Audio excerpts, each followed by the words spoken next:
Pemirsa, kelompok Cipayung Plus menilai pemerintahan Joko Widodo gagal dalam menangani pandemi COVID-19. Presiden Joko Widodo mengklaim pihaknya terbuka terhadap kritik terutama hal-hal yang belum diselesaikan pemerintah.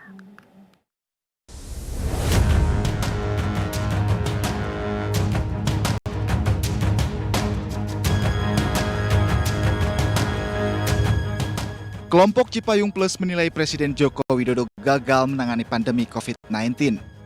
Dalam konferensi pers yang digelar di Gedung Joang 45 kemarin, mereka menyampaikan 12 tuntutan. Di antaranya mendesak agar Presiden Joko Widodo mengevaluasi seluruh jajaran di kabinetnya, mengevaluasi kebijakan dalam penanganan pandemi, dan meminta Presiden Jokowi untuk mengambil alih dan memimpin langsung penanganan pandemi COVID-19 di Indonesia, serta membentuk tim khusus dari pusat ke daerah. Selain itu, kelompok Cipayung juga meminta Presiden untuk memperbaiki data penerima bantuan sosial dan menggratiskan tes COVID serta obat-obatan. Mendesak Badan Pemeriksa Keuangan Republik Indonesia bersama lembaga penegak hukum lainnya untuk segera melakukan audit dan transparansi anggaran penanganan COVID-19 dan pemulihan ekonomi nasional. Ke-12, mendesak Komisi Pemberantasan Korupsi bersama lembaga penegak hukum lainnya untuk tidak tebang pilih dalam penanganan korupsi serta memberikan hukuman berat bagi pejabat pelaku yang melakukan korupsi. Terkait hal ini, pihak istana mengapresiasi kelompok Cipayung Plus yang telah memikirkan penanganan pandemi COVID-19. Namun hal tersebut tentunya harus disampaikan dengan indikator yang jelas. Selain itu, Presiden juga menyampaikan bahwa pihaknya terbuka atas kritik, terutama hal yang belum diselesaikan oleh pemerintah. Begitu banyak kritikan kepada pemerintah, terutama terhadap hal-hal yang belum bisa kita selesaikan. Kritik yang membangun itu sangat penting dan selalu kita jawab dengan pemenuhan tanggung jawab sebagaimana yang diharapkan rakyat. Jokowi juga berharap bisa segera melewati ujian pandemi dengan usaha dan dukungan dari seluruh masyarakat.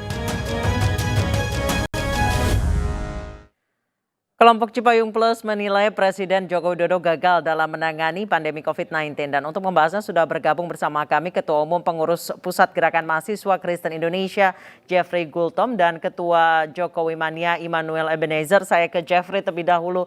Jeffrey, dari kelompok Cipayung Plus ini menilai bahwa pemerintahan Joko Widodo ini gagal dalam menangani pandemi COVID-19.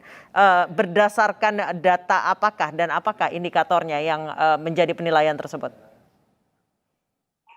Baik, terima kasih banyak Mbak.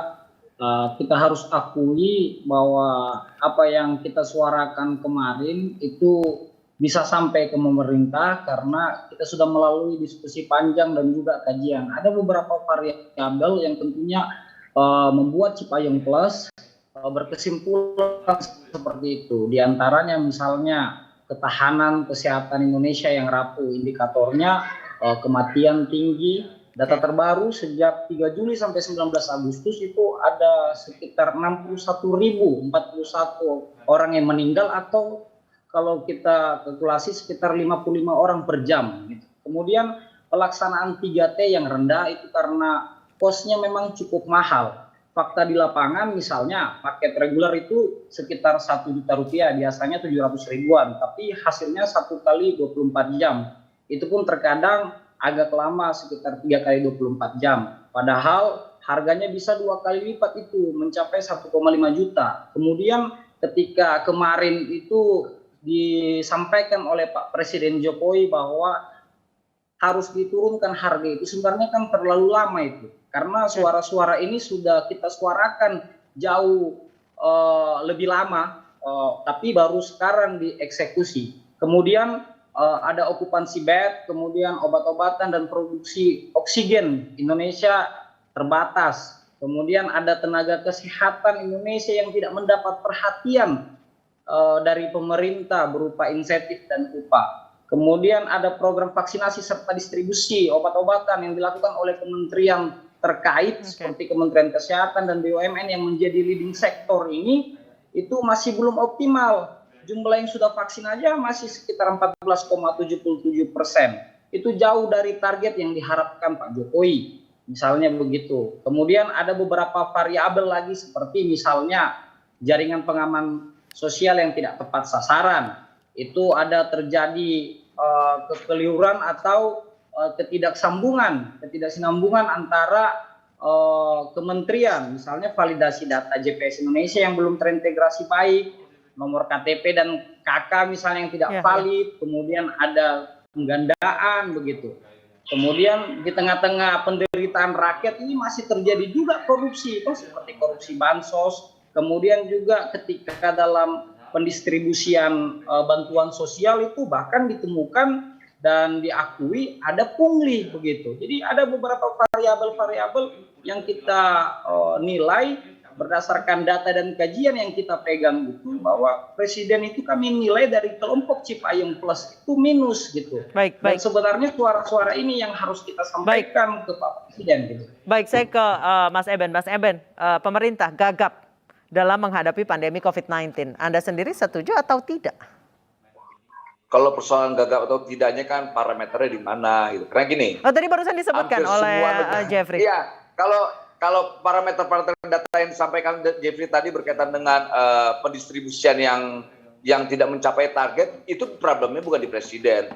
Problemnya ada di menteri yang tidak mampu menerjemahkan keinginan presiden itu sendiri. Makanya. Nah gini Bang, kan sudah Abang akui itu, makanya itu menjadi salah satu tuntutan kita. Kita akui Pak Presiden ini juga kerja, tapi jangan sampai menteri-menterinya tidak maksimal. Oke, Jeffrey tahan dulu, biarkan Mas Eben berbicara.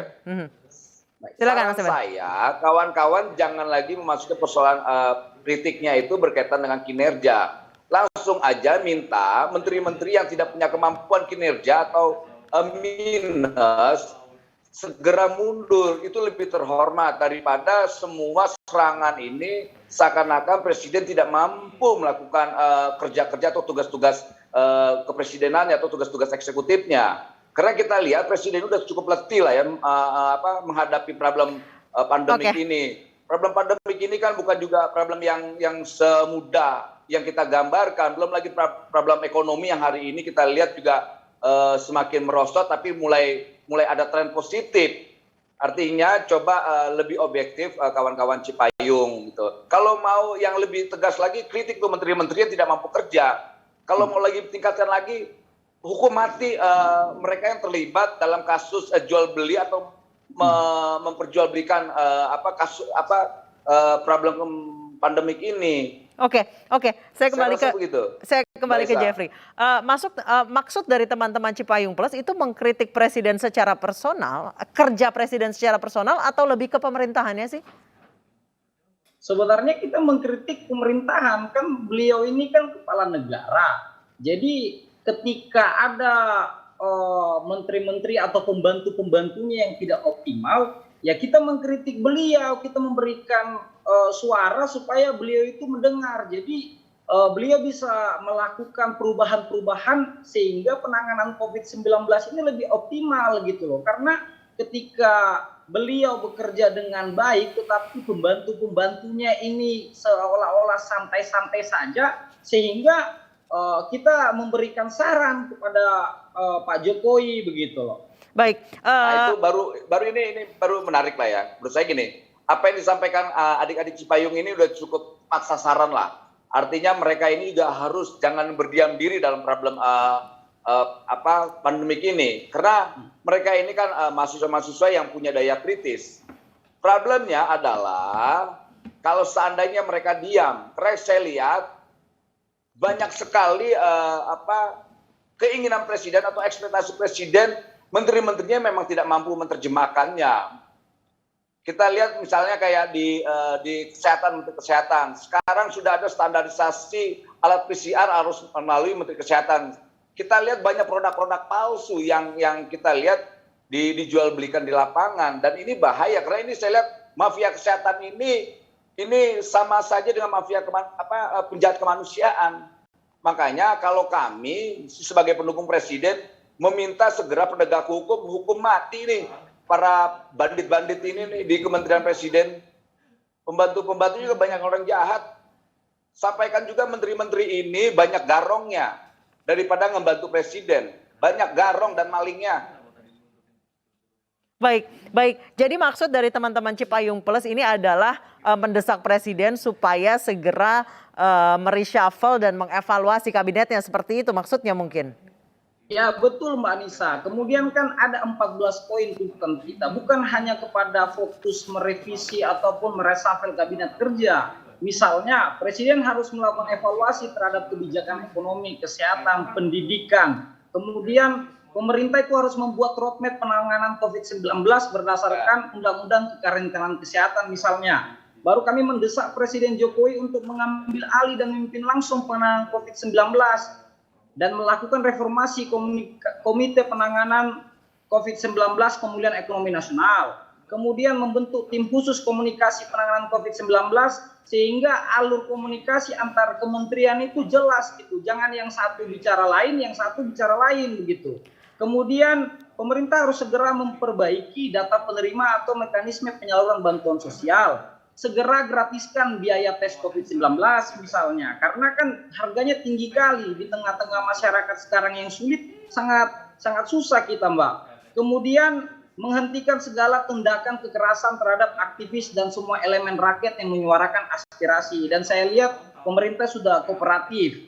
Kemudian bagaimana menggratiskan UKT, karena kita tahu di dunia pendidikan hari ini sangat sulit.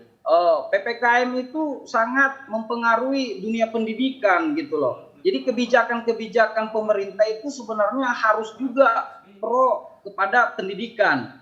Kemudian kita mendesak Komisi Pemberantasan Korupsi sebagai lembaga penegak hukum seperti yang tadi dibilang Bang Ebenezer supaya tegas dan tidak tebang pilih. Dan kami juga melakukan dukungan terhadap pemerintah walaupun yang kami lakukan itu masih sangat kecil. Misalnya di kelompok Cipayung Plus itu ada membagikan distribusi makanan terhadap masyarakat, membuat dapur umum, kemudian menginstruksikan supaya semua cabang itu mendukung pemerintah. Jadi kami Cipayung Plus ini bukan hanya mengkritik, tetapi melakukan kerja-kerja yang kecil juga, tapi berdampak. Gitu. Oke, baik. Mas Eben, mungkin sebagai loyalis Jokowi sejak lama mungkin bisa membantu agar suara-suara mahasiswa ini sampai langsung dan evaluasi, reshuffle segera dilakukan mungkin di tengah pandemi saat ini yang sudah 1,5 tahun tapi masih gagap aja gitu. Ya gini, tadi apa yang disampaikan Jeffrey Gultom itu sebetulnya Presiden sudah nyampe ke telinga Presiden. Presiden kan bukan tipikal yang tipis telinga beliau. Beliau masukan dan kritikan bentuk apapun pasti beliau sangat mendengarnya. Makanya beliau cepat merespon apa yang disampaikan kawan-kawan kelompok Cipayung Plus ini. Karena biar gimana pun Presiden dalam menangani problem pandemik ini juga tidak mungkin bisa sendiri. Dibutuhkan namanya elemen-elemen lain untuk bersatu padu dalam penanganan COVID ini.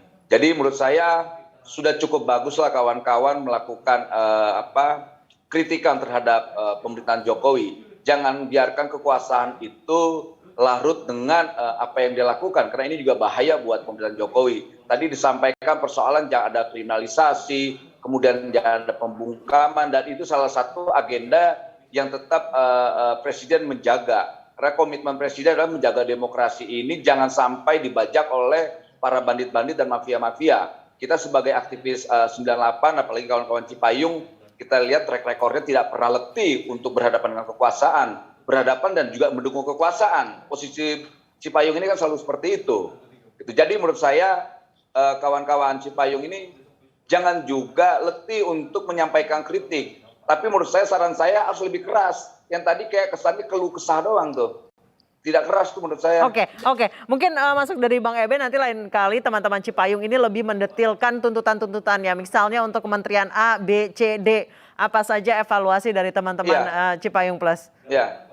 Begini jangan Mbak. Dievaluasi. Gini, Jeffrey, aku rasa tak usah dievaluasi.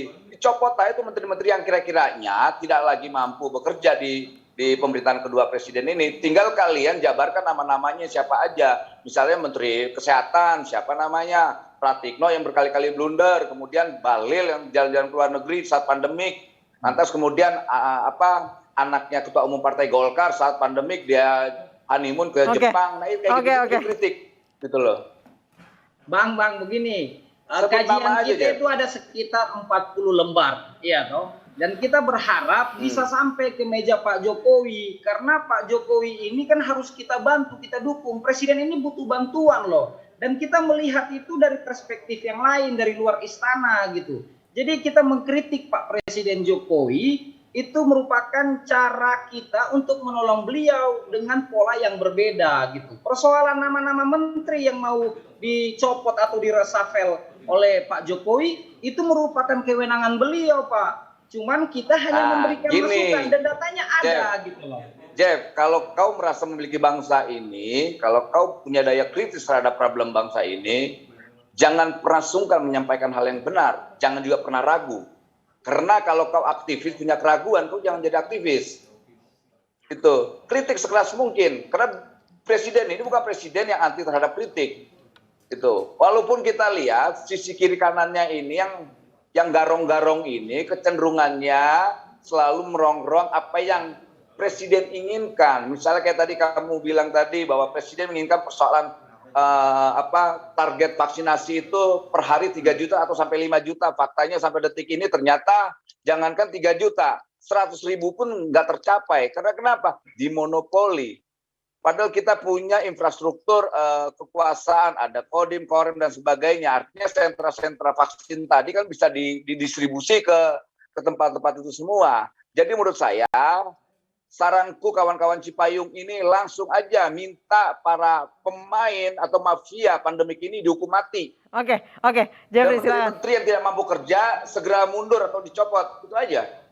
Jadi teman-teman ini mengkritik secara langsung menyebut nama dan mendetail evaluasi atau mengapa Menteri A, Menteri B, Menteri C layak dicopot gitu.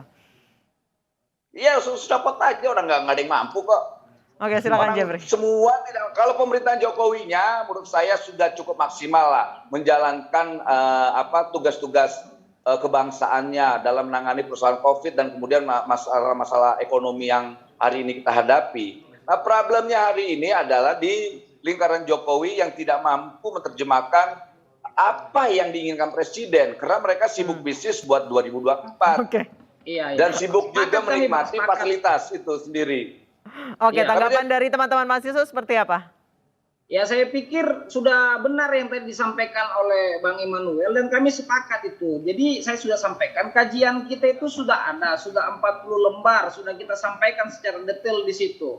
Bahkan kita melihat tadi menteri-menteri atau pembantu-pembantu Pak Jokowi ini kan nggak punya sense of crisis gitu. Di saat kondisi negara sedang tidak baik-baik saja, ada beberapa pembantu-pembantu beliau juga sibuk buat billboard misalnya untuk nyapres atau apa begitu. Padahal kalau dana billboard itu misalnya dirupiahkan bisa membantu tes PCR misalnya, atau bisa membantu distribusi makanan untuk masyarakat kecil misalnya begitu. Jadi saya pikir apa yang kritik yang kita sampaikan dari kelompok Cipayung Plus dan juga tim 9 dalam membuat kajian yang kita suarakan itu, saya harap sudah bisa masuk kepada meja Pak Jokowi sehingga teman-teman kelompok Cipayung Plus ini juga bisa dilibatkan untuk membantu Pak Presiden gitu loh. Oke, silakan Mas Iman. Gini, kajian-kajian yang disampaikan oleh kawan-kawan Cipayung saya rasa cukup menarik lah karena mereka juga punya basis akademik lah, nggak bisa diragukan lagi lah. Tapi problemnya yang kau lawan itu adalah orang-orang yang bebel di lingkaran Jokowi. Kau tak usah pakai kajian melawan mereka. Kau turunnya semua kawan-kawan Cipayung Plus itu banyak sekali. Itu minta mereka segera dicopot atau dihukum mati itu yang terlibat dalam kasus-kasus PCR, jual beli PCR dan alat-alat kesehatan yang lainnya dalam pandemik ini. Jadi tak usah punya keraguan, Jeffrey. Karena presiden juga butuh kayak kalian-kalian ini. Presiden butuh orang-orang yang kritis. Presiden tidak butuh orang-orang yang cari muka di mata presiden. Presiden butuh anak bangsa, kader bangsa yang punya daya kritis. Tapi tidak memeras. Tapi tidak seperti oposisi yang kerjanya meras. Baik. Saya lagi.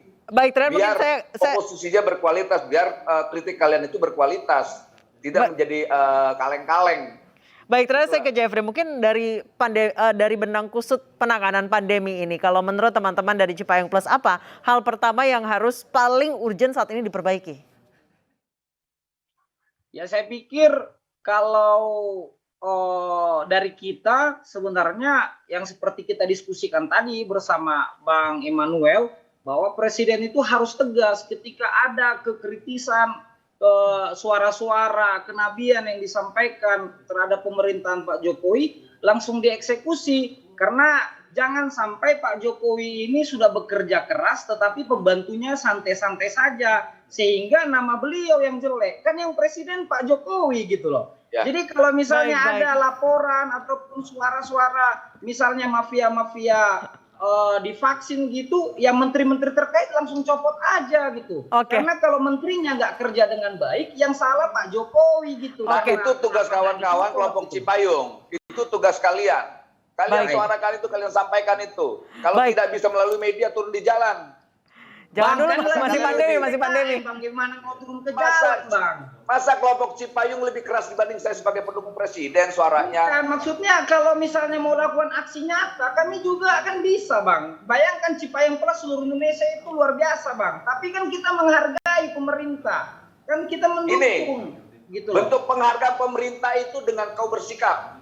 Bukan dengan dia. Sikap yang kita lakukan ya sudah seperti itu, Bang. Kalau memang mau aksi ke jalan, Bang, besok pun kami bisa instruksikan seluruhnya, Bang. Baik, untuk turun ke jalan mungkin jangan dulu karena saat ini lagi PPKM ya. Mbak, itu yang kita sampaikan tadi sama Bang Immanuel gitu loh. Baik. Cipayung Plus itu jangan ditantang hal-hal seperti itu, Bang. Baik, terima kasih. Terima kasih Jeffrey Gultom dan terima kasih juga Mas Immanuel Ebenezer. Yang penting adalah intinya jangan sampai kerja keras itu tertutupi oleh kompromi politik. Terima kasih Jeffrey dan Mas Immanuel telah bergabung bersama kami di Anyus Sore.